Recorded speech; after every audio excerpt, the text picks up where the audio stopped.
A paz do Senhor, queridos, tudo bem? Aqui é o Pastor Éder. Esse próximo vídeo que você vai ouvir foi uma ministração na Assembleia de Deus, Ministério Madureira, ministração com o tema O Perigo de Trabalhar na Obra de Deus. Queridos, assista esse vídeo, curta, comente, compartilhe e não se esqueça de se inscrever em nosso canal. Eu tenho certeza que esse vídeo ele vai abençoar muito a sua vida espiritual, vai abençoar muito o seu ministério. Foi uma ministração no culto de missões na Assembleia de Deus. Então, querido, assista esse vídeo e se inscreve em nosso canal, tá bom? Vamos lá para o vídeo. Deus abençoe você e a sua família. Mateus capítulo 10.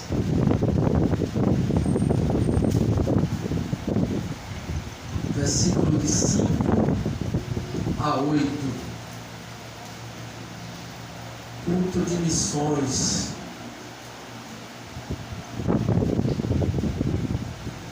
Diz assim a palavra de Deus: a estes 12 enviou Jesus, dando-lhes as seguintes instruções: não tomeis rumo aos gentios, nem entreis em cidade de samaritanos, mas de preferência procurai as ovelhas perdidas da casa de Israel. E à medida que seguirdes, pregai que está próximo o reino dos céus. Curai enfermos, ressuscitai mortos, purificai leprosos, expeli demônios. De graça recebestes, de graça dai. Amém, queridos? Amém. Pode sentar. Glória a Deus, aleluia. Glória a Deus.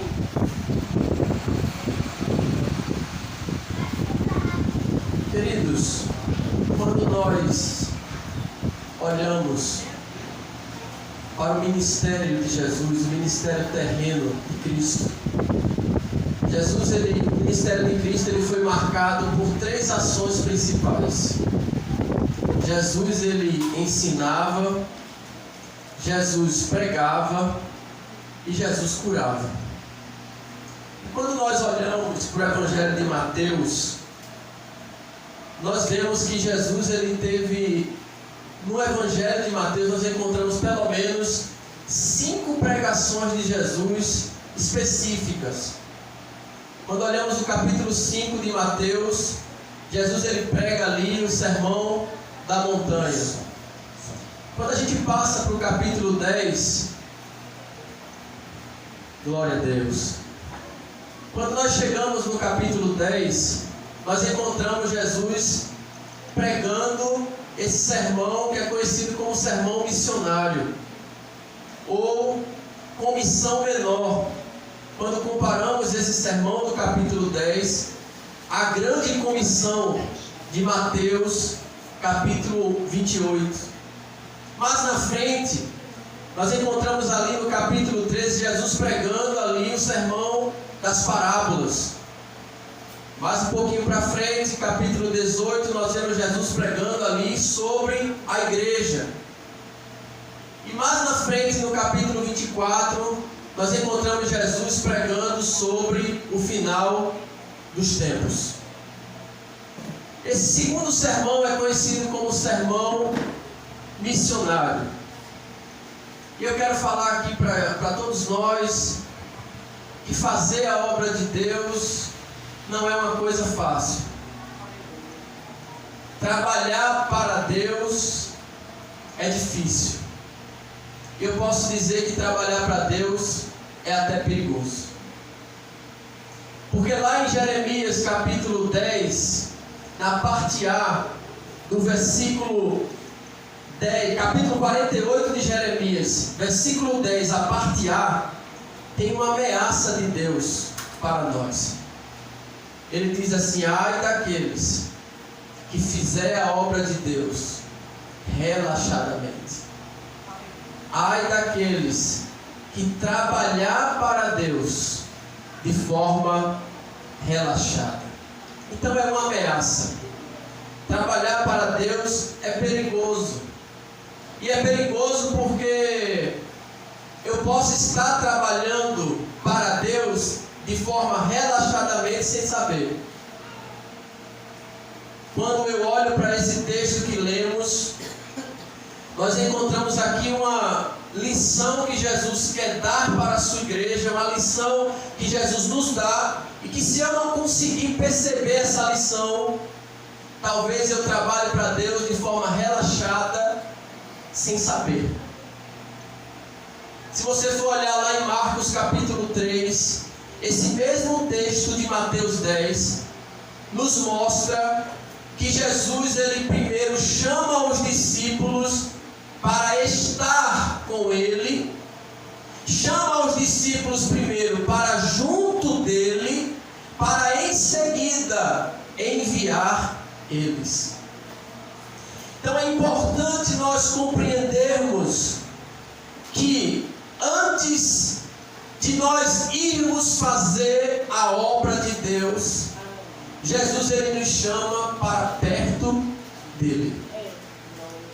Porque não adianta eu e você se envolver na obra de Deus sem primeiro se envolver com o Deus da obra. Existe um perigo, porque nós podemos trabalhar para Deus sem estar com Deus. Existe uma tendência nossa de fazermos a obra de Deus, mas às vezes nós não nos perguntamos: será que Deus está comigo fazendo a obra junto comigo? Jesus primeiro chama os discípulos para junto dele, para perto dele, para se relacionar com ele, para viver perto dele, com intimidade com ele, para em seguida enviar eles. Então olha para teu irmão que está aí do teu lado e diz assim: antes de qualquer coisa, Jesus quer que você tenha intimidade com ele, você tem que se envolver com ele, você tem que ouvir ele, você tem que estar perto dele, você tem que se aproximar dele, você tem que se relacionar com ele, para em seguida trabalhar com ele. Primeiro Deus quer a gente perto dele. Primeiro Deus quer se relacionar comigo e com você. Porque não adianta pregar sem ele, não adianta dirigir com ele, não adianta dar aula de escola dominical sem ele, não adianta evangelizar sem ele, não adianta estudar a Bíblia sem ele, não adianta fazer a obra dele sem a presença dele. Primeiro ele chama para perto, primeiro ele quer se relacionar. Primeiro ele quer ter intimidade comigo e com você, para depois nos enviar. Agora, pastor Éder, qual o propósito disso? Por que Jesus chama a gente primeiro para perto dele, para depois nos enviar para fazer a obra dele? Sabe por quê? Porque primeiro Jesus quer trabalhar em mim, para depois trabalhar comigo. Jesus primeiro quer trabalhar em nós, para depois trabalhar conosco. Primeiro ele quer trabalhar em você, para depois trabalhar com você e através de você. Quem está entendendo o que eu estou falando? Primeiro ele quer trabalhar no nosso caráter. Ele quer trabalhar na nossa personalidade, no nosso temperamento. Quer trabalhar no nosso orgulho. Primeiro ele quer trabalhar no nosso ego, no nosso eu. Primeiro ele quer nos aperfeiçoar, nos amadurecer, nos tornar forte, para poder resistir às tribulações que vêm no meio da obra. Porque fazer a obra de Deus não é fácil. Jesus cansou. Jesus passou o dia todo pregando, mandou o discípulo passar para o outro lado, e a primeira coisa que ele fez foi dormir. Sabe por quê? Porque fazer a obra de Deus é cansativo. É, pastor? Cansa. Fazer a obra de Deus é sacrifício. Fazer a obra de Deus é estar discipulando. Fazer a obra de Deus é estar aconselhando. Fazer a obra de Deus não é sombra e água fresca, como muitos pensam. Fazer a obra de Deus é sacrifício, é renúncia, é orar, é ter glória. Fazer a obra de Deus é pagar preço. Fazer a obra de Deus é chorar pelos perdidos. Fazer a obra de Deus é gemer, porque tem pessoas indo para o inferno e eu não estou podendo fazer nada.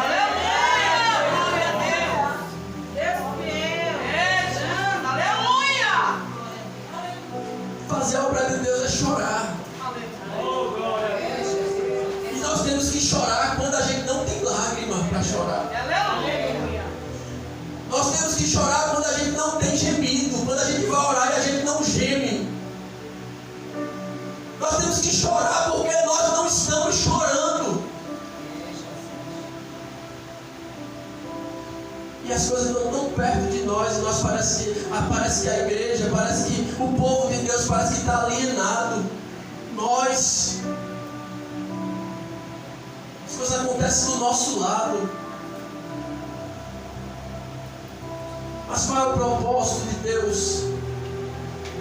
Nos chamar para perto dele, só para depois nos enviar para trabalhar com ele. Porque primeiro ele quer trabalhar em mim. Porque a obra de Deus não se faz de qualquer jeito. Como eu estou sentindo Jesus aqui. A obra de Deus não tem espaço para soberba. A obra de Deus não tem espaço para orgulho.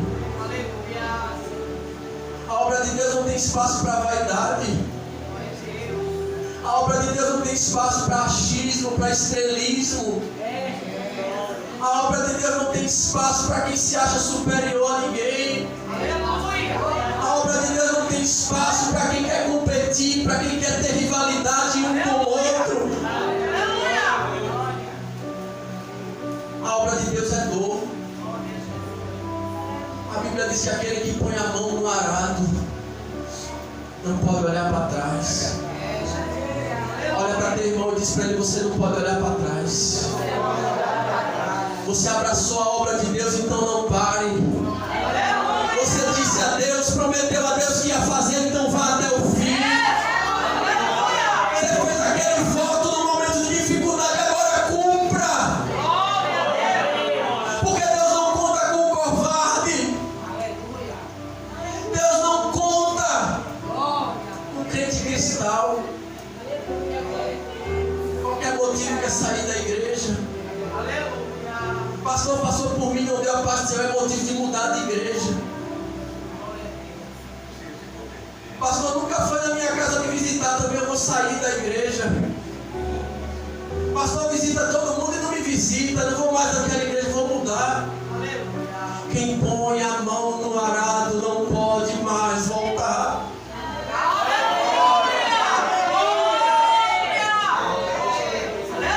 Não pode mais olhar para trás. Quando os discípulos passaram a noite toda pescando e não pegaram um peixe, aí a Bíblia fala que Jesus viu os dois barcos e eles estavam lavando a rede. Sabe o que é lavar a rede? Eles estavam lavando a rede para voltar para pescar novamente. Sabe o que significa lavar a rede? Eles estavam dizendo assim: ó Senhor, nós estamos lavando a rede aqui, porque a gente não vai desistir, a gente vai voltar a pescar, porque nada melhor do que um dia após o outro. Hoje pode ter dado errado, mas amanhã. Olha para o teu irmão e diz assim: lava a rede, lava a rede.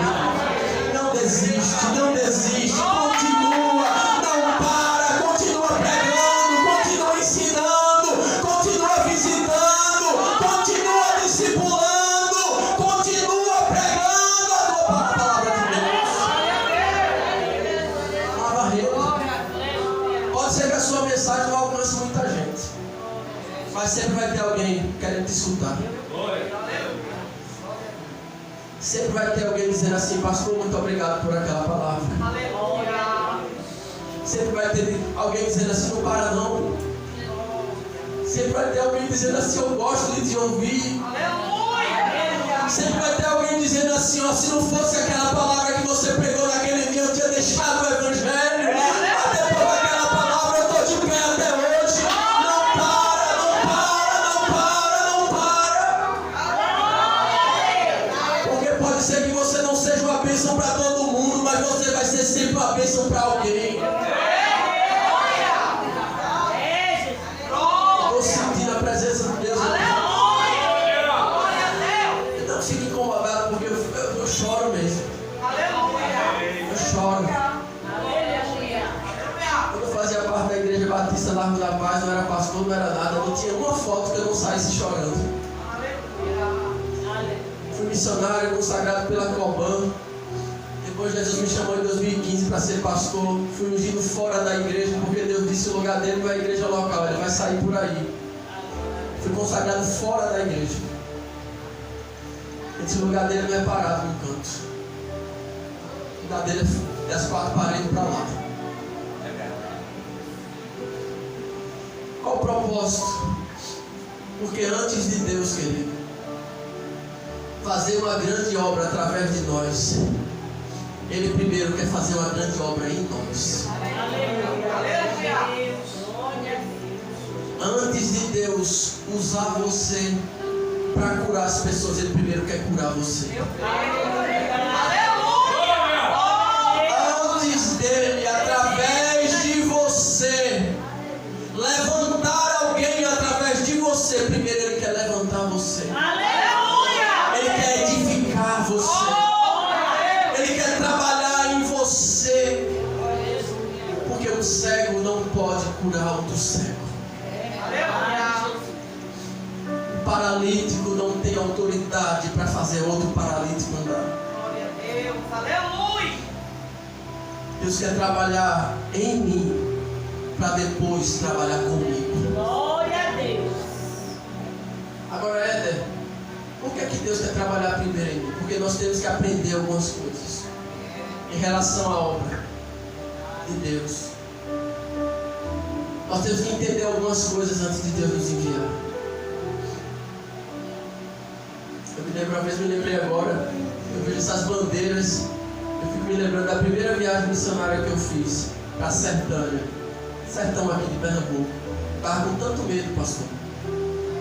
Tanto medo. Era novo convertido. Estava com tanto medo. Entrou no carreiro, hoje ela é pastora lá em Sertânia, pastora Laíde.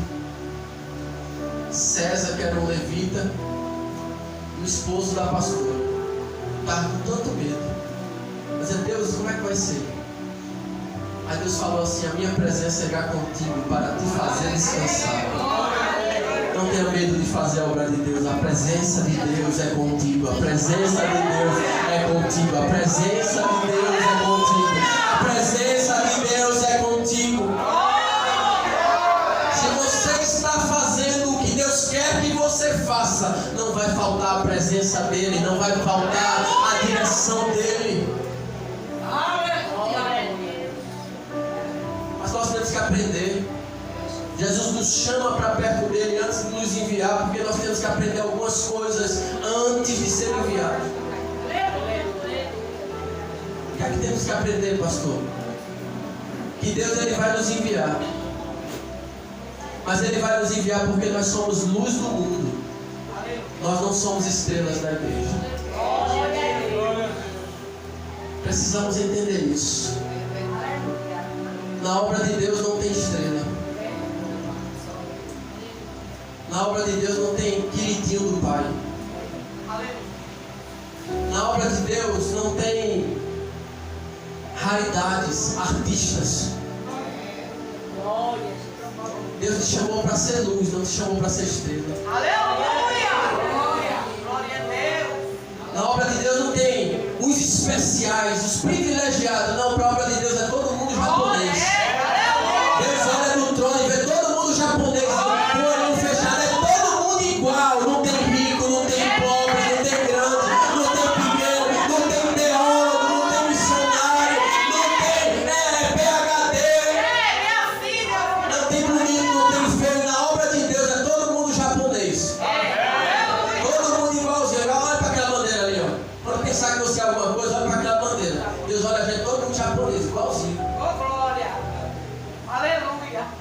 quem chega de carro importado, não tem quem chega de bicicleta. Não tem quem se veste bem, quem se veste ruim, não tem quem repete roupa, quem não repete. Na obra de Deus não tem isso. Glória a Deus. Aleluia. Não tem espaço para vaidade na obra de Deus. Glória. Não existe espaço para vanglória. Não existe espaço para achismo. Deus usa eu e você, apesar de nós. Amém. Não é por causa de nós. Deus nos usa apesar de nós, que somos falhos, pecadores, erramos todo dia, falhamos, e apesar de mim, Ele me usa. Olha para teu irmão e diz assim: antes de você entregar a vida a Jesus, você era pior que o ímpio. Você sabe o que é ímpio? É aquela pessoa que tem a capacidade de fazer o mal e não sentir remorso. E você era pior. Aí a gente agora, Deus pega pela misericórdia, pela graça, aí derrama uma gotinha, sabe? Uma gotinha do Espírito, uma gotinha de unção, uma gotinha do céu, aí ó. Vai pegar aquele sapo. Aleluia. Fica se inchando, pensando que a unção é tua, mas a unção não é tua. O poder é teu. A graça não é tua. Nada é nosso. É verdade. Nada é nosso. Não adianta topete bonito, paletó bonito, gravata bonito, não adianta estar arrumado não. Se não tiver unção, querido, se Deus não tiver na sua vida, já era. Aleluia. Glória, glória. Precisamos entender que Deus vai nos enviar. Ele chama a gente para perto dele, para depois nos enviar, porque Ele quer que a gente entenda que nós somos luz do mundo. Nós não somos estrelas da igreja. Aleluia. Não somos. Aonde tem humildade, eu costumo falar isso em todo lugar. Aonde tem humildade, Deus está no meio.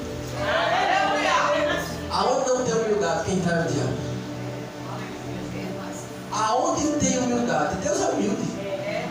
Habito no alto e sublime trono, mas habito no humilde, de coração. Jesus disse: graças te dou, Pai, que tu ocultasse essas coisas aos sábios e entendidos e revelaste a quem? Aos pequeninos. Aleluia. Quando Jesus te dá uma lição de moral, os discípulos estavam brigando por cadeira, dizendo assim: quem vai sentar do teu lado? Senhor Jesus disse: pega uma criança e bota aqui no meio. Aleluia. Olha para essa criança aqui, olha, todo mundo olhando para essa criança. O reino do céu é semelhante a essa criança. Aleluia. Quer ser grande? Seja pequeno.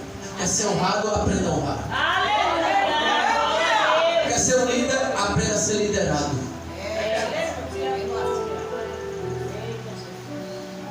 Nós não somos estrelas. Deus não tem compromisso. Pessoas que se acham melhores do que as outras porque tem um título, porque tem um cargo. Deus não tem compromisso com pessoas que se iludem. Às vezes tem um título, mas não tem um bom nome. Às vezes prega bem, fala bem, é eloquente, conhece hermenêutica, conhece exegese, sabe interpretar, sabe aplicar, sabe explicar, mas às vezes não tem caráter. Tem carisma, todo mundo quer estar perto. Todo mundo gosta de estar perto porque faz as pessoas rirem, é uma pessoa agradável, mas não tem caráter. E caráter não se mostra aqui na frente do púlpito, caráter se mostra quando ninguém está me vendo. Aleluia. Caráter é aquilo que eu sou na ausência da minha esposa. Caráter é o que eu sou na ausência do meu pastor.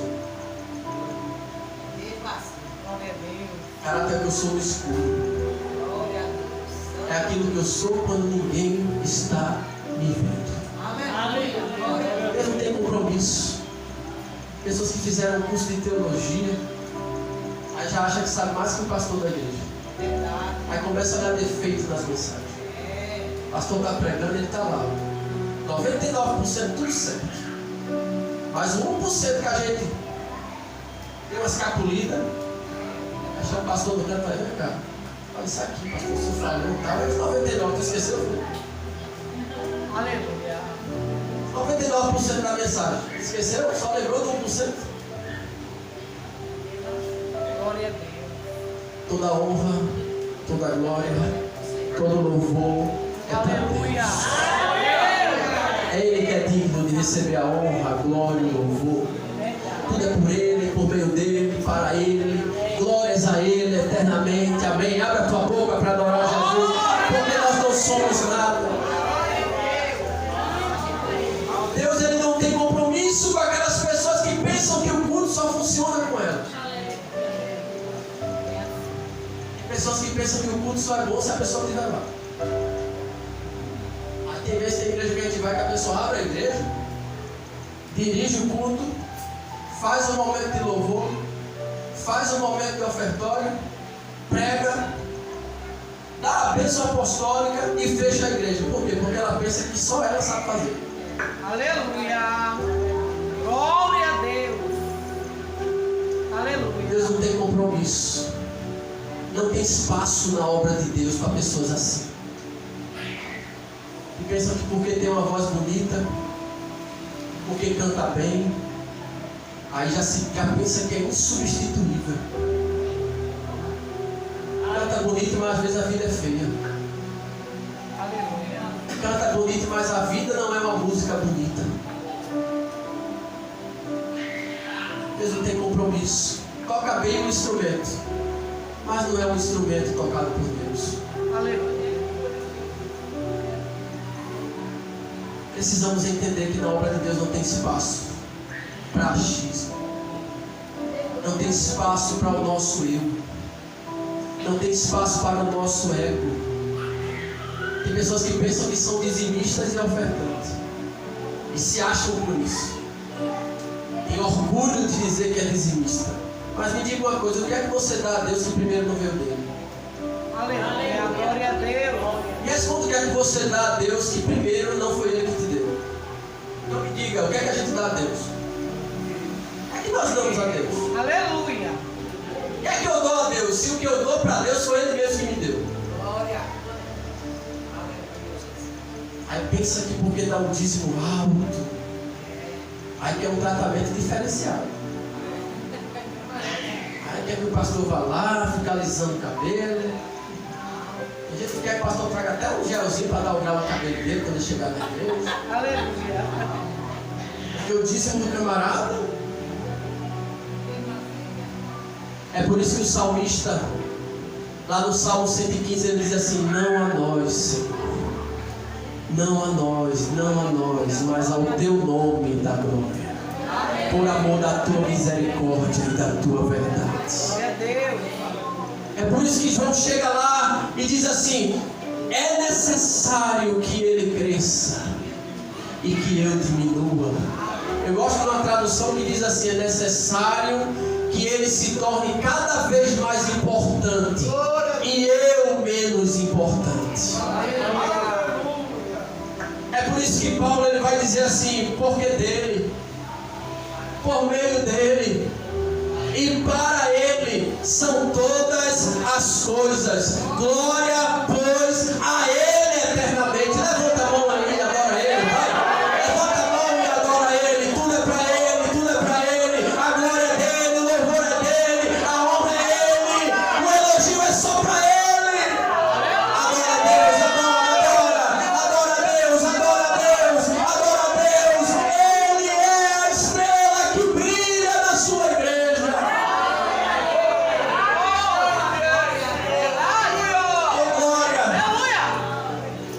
Por isso que Pedro diz assim: toda carne é como a erva, e toda glória do homem é como a flor da erva.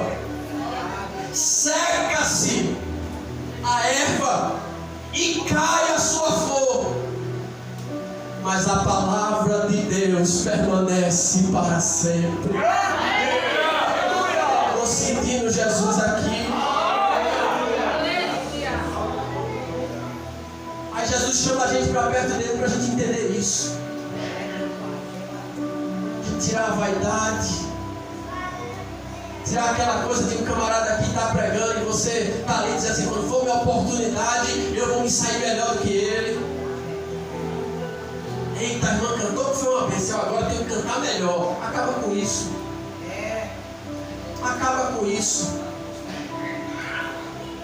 Eita, o pastor foi lá, o irmão pregou, foi uma maravilha, agora eu tenho que pregar ou igual ou melhor do que ele.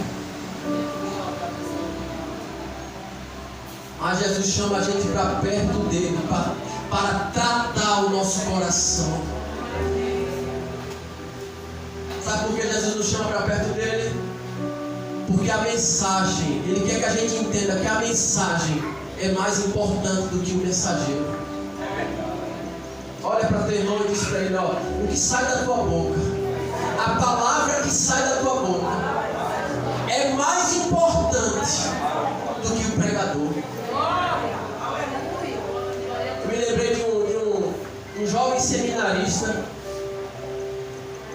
Primeira pregação, primeira oportunidade que esse jovem teve após a formatura. Se formou, ele foi convidado para pregar no congresso. E na mente dele, pastor, ele dizia assim: eu estou capacitado, porque eu estudei, eu já li a Bíblia toda, eu vou lá e vou arrasar. Estudei hermenêutica, que é o negócio lá que interpreta, exegese, que é aquele negócio que a gente tira da origem para trazer para os dias de hoje.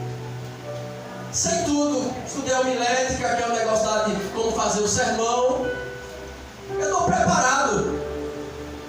Aí ele, ó, encheu o coração de orgulho, de autossuficiência, de pensamento de que eu vou lá e sei fazer. Sabe aquela coisa que a gente está tão acostumado a fazer na igreja que a gente nem ora mais?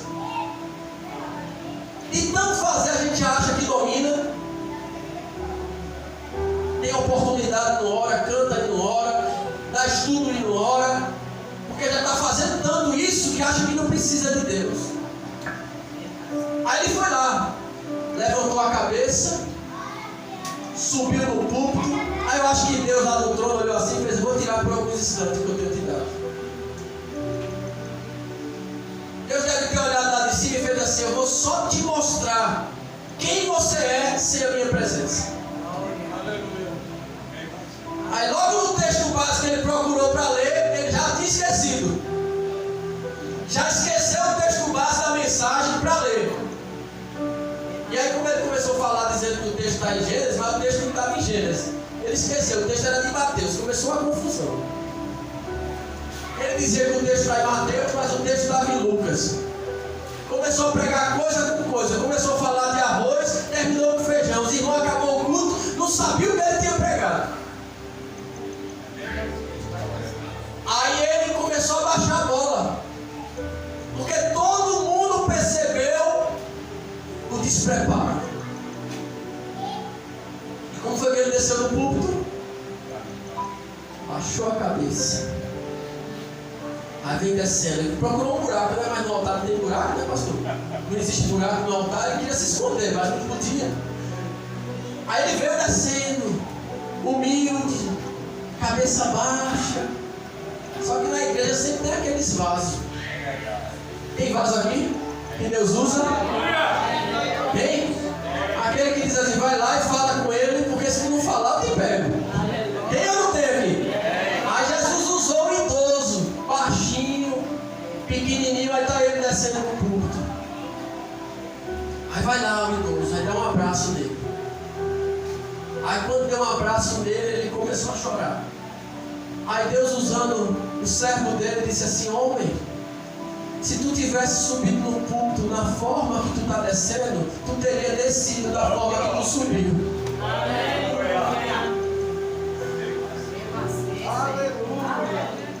Olha, deixa eu dizer algo a você. Nós temos que ser instrumentos nas mãos de Deus, não é na nossa própria mão. Nós temos que ser vasos na casa do oleiro. Não é ser vaso baseado na nossa suficiência, na nossa capacidade própria. Quando você subir no altar, quando você for fazer a obra de Deus, demonstre a sua dependência dele, orando. Por que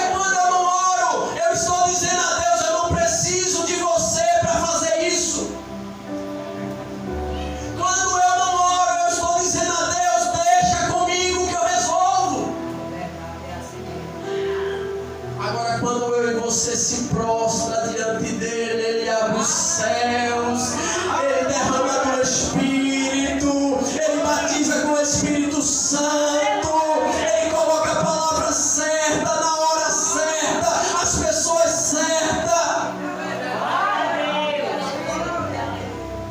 A mensagem é mais importante do que o mensageiro. Se você tiver oportunidade, se você for convidado para pregar, se você tiver só 10 minutos de pregação da palavra, fale só 10 minutos. Porque Deus não te chamou para você falar de você. Deus não me chamou para falar de John Wesley. Deus não me chamou para falar de Calvino. Deus não me chamou para falar de Armínio, que é os caras da história aí. Deus não me chamou para falar de Bolsonaro, de Lula. Deus me chamou para pregar a palavra. E deixa eu dizer algo aqui importante. As pessoas saem de casa para ouvir a palavra. As pessoas às vezes nem jantar janta, pastor. Vem direto para a igreja para ouvir a palavra. Prega a palavra. Por isso que Paulo chegou para Timóteo e disse assim: Timóteo, prega a palavra. Quando, Paulo? Quando eu prego a palavra? Em tempo e fora de tempo. Mas o que sai da tua boca tem que ser a palavra.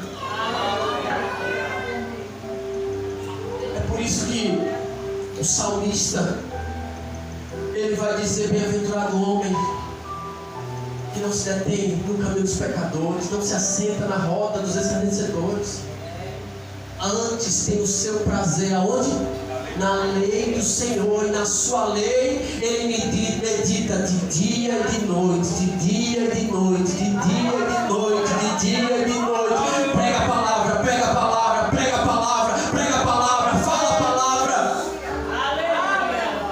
Fale só a palavra. Só a palavra. É por isso que Jesus disse ao diabo, lá no deserto da tentação: nem só de pão viverá o homem. As pessoas, quando vêm para a igreja, elas estão com fome.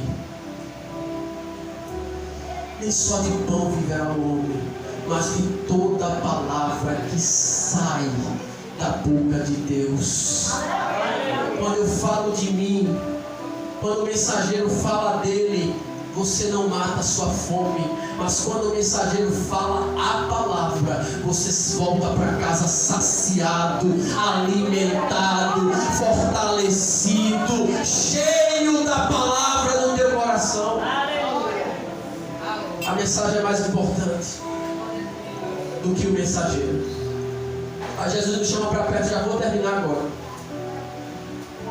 Ele nos chama para perto dele antes de nos enviar.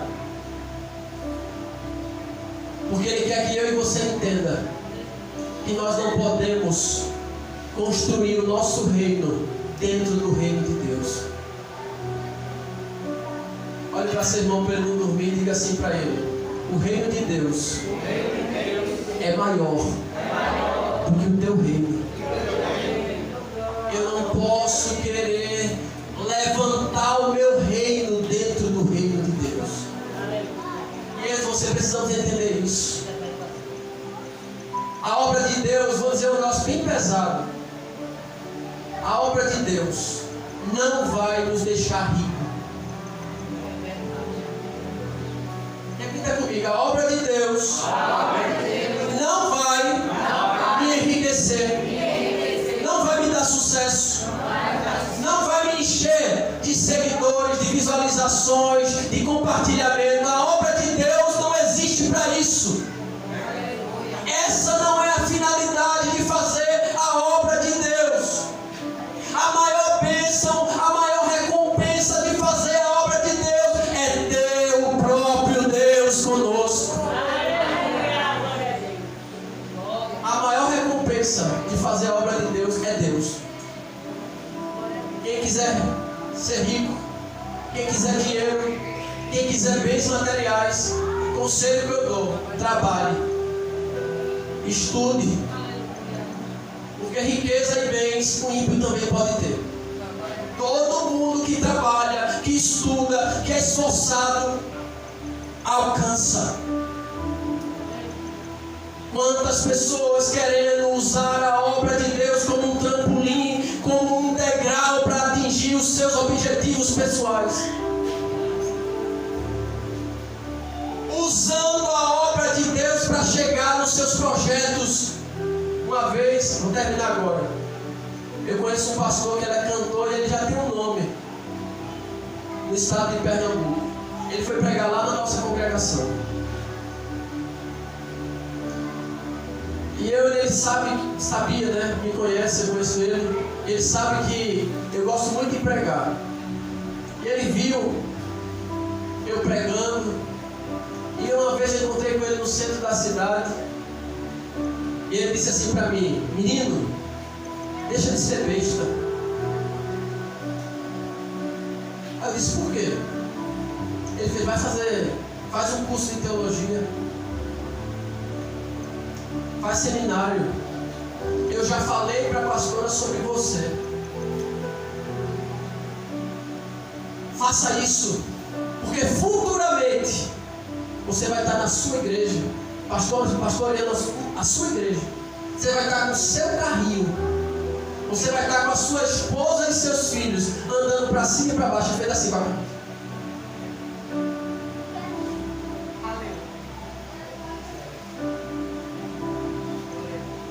Sabe por que você temos que fazer a obra de Deus?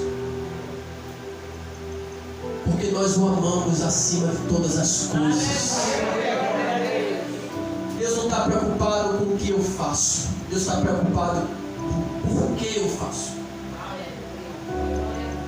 Com que intenção eu faço. Porque se você faz as coisas de Deus e não ama a Deus acima de todas as coisas, é melhor eu e você parar agora.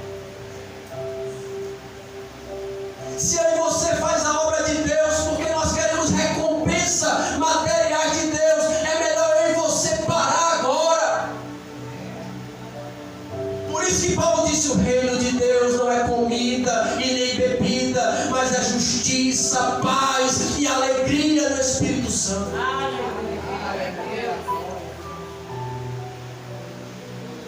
É por isso que Jesus, quando estava orando, ele olhou para o céu e disse assim: venha o teu reino, não é o meu reino. Venha o teu reino, seja feita a tua vontade. Buscai em primeiro lugar o reino de Deus e a sua justiça, e todas as demais coisas vos serão acrescentadas. Ele vai nos enviar, mas Deus não está interessado no o que estou fazendo. Ele quer que nós entendamos isso, mas por que eu estou fazendo? Conclusão. Apocalipse capítulo 3 tinha uma igreja chamada Laodiceia. E essa igreja conseguiu colocar Jesus para fora dela. Quem já pregou o evangelho para o mundano usando Apocalipse 3:20? Eis que estou à porta e bato. Se alguém ouvir a minha voz e abrir a porta, entrarei em sua casa, cearei com ele e ele comigo. A gente prega para o ímpio, prega para o pecador, mas esse texto é Jesus batendo na porta da igreja dele, querendo entrar. A minha pergunta é: o que foi que aquela igreja fez para Jesus estar do lado de fora? Ou o que aquela igreja não fez para Jesus ficar do lado de fora? Sabe qual é a resposta? Eles não amavam a Deus acima de todas as coisas. A questão não é o que eu faço, a questão é com que intenção eu faço. Por isso que Jesus disse aos fariseus, ele apontou o dedo para eles e disse: esse povo me honra com os lábios, mas o coração... Jesus estava dizendo: esse povo me honra indo à igreja, esse povo me honra orando a mim, esse povo me honra lendo a minha palavra, esse povo me honra falando sobre mim, mas mesmo assim eles eles não me amam, não são santos, porque não me amam acima de todas as coisas. Deus quer um tempo novo para essa igreja. Aleluia, glória a Deus. Deus quer um tempo novo. Deus está chamando a igreja dele para perto dele, para se relacionar com ele. Deus quer novamente se relacionar com os Enoques dessa geração. Enoque era tão apegado a Deus, amava tanto a Deus, que Deus disse: você não é digno de ficar aí, eu quero você perto de mim, vem para cá. Pessoas que amam a Deus.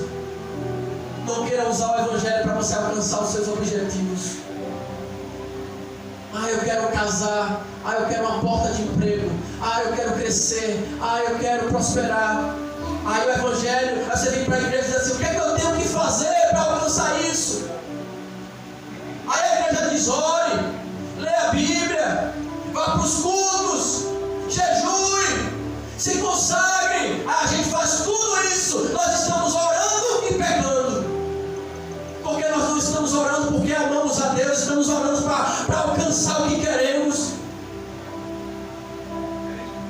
Estamos orando porque nós queremos realizar os nossos sonhos. Tem muita gente orando e tendo que se arrepender da oração. Tem muita coisa certa que estamos fazendo que precisamos se arrepender, porque não estamos fazendo por amor a Deus. Estamos fazendo porque nós queremos alcançar a vida boa. Alcançar, fazer com que a vida funcione. Estamos fazendo porque queremos que a área familiar funcione. Estamos orando porque queremos que no trabalho a gente funcione. Estamos orando porque queremos que nossos filhos funcionem. Amar a Deus acima de todas as coisas. Ele quer a igreja com Ele, com Ele, com Ele, com Ele. Ele quer a igreja junto dEle, amando a Ele, adorando a Ele. O provedor é mais importante do que a provisão. O que Deus tem para mim não pode ser mais importante do Deus que me dá. Amém, queridos? Que Deus abençoe a sua vida. Que Deus abençoe essa igreja. Em nome de Jesus. Amém.